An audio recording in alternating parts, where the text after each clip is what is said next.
pesan keras Mahfud MD kepada Lukas NMB soal penegakan hukum di kasus dugaan korupsi. Tak boleh lagi dipolitisasi.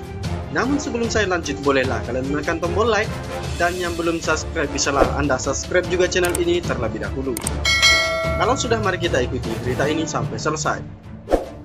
Baru-baru ini, Mahfud MD memperingatkan bahwa penegakan hukum dalam kasus dugaan korupsi Gubernur Papua Lukas NMB itu tak boleh lagi dipolitisasi. Mahfud MD juga mengatakan bahwa penegakan hukum ini harus dilakukan tanpa adanya unsur politik dalam penanganan kasus dugaan korupsi yang telah menjerat Lukas NMB ini.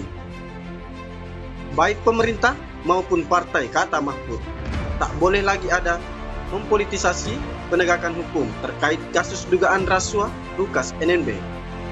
Pokoknya, hukum itu harus ditegakkan dan tidak boleh dipolitisir, ujar Mahfud MD. Baik pemerintah tidak boleh mempolitisir hukum, partai pun tidak boleh mempolitisir hukum, massa juga tidak boleh, sambungnya. Sebagaimana yang diketahui, Komisi Pemberantasan Korupsi atau KPK, ia telah pun menetapkan Lukas NMB menjadi tersangka.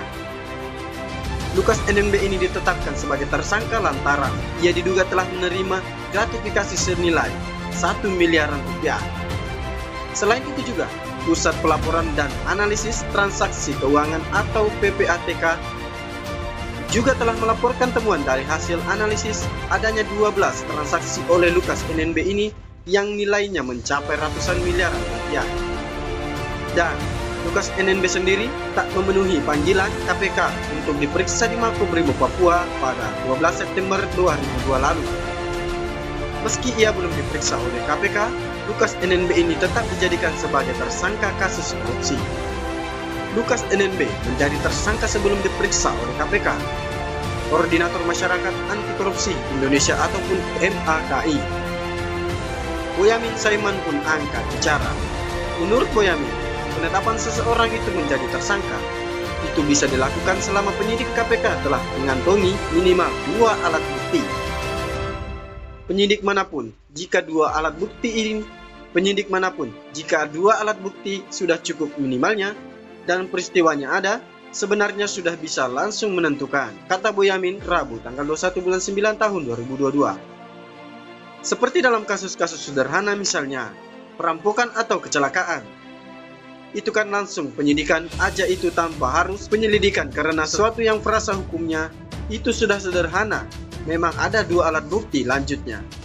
Boyamin pun menuturkan bahwa dalam perkara korupsi kerap juga ditemukan kasus di mana seseorang itu terduga ditetapkan sebagai tersangka meski belum selesai diperiksa.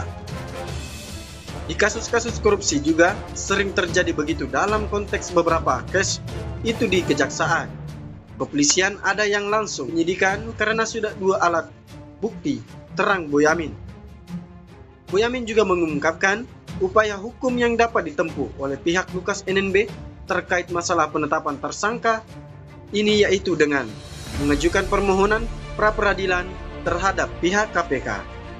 Lanjut Boyamin, yang mana pengacara Lukas NMB ini telah menyatakan bahwa pihaknya akan mengajukan pra-peradilan terhadap KPK. Nah, ini soal sesuatu yang menurut saya kalau itu pun sebagai perdebatan ada sarana, yaitu pra-peradilan. Jadi diuji di sana, ucap Boyamin. Dan saya gembira kemarin layarnya Pak Lukas mengatakan akan melakukan pra-peradilan terhadap KPK, imbuhnya.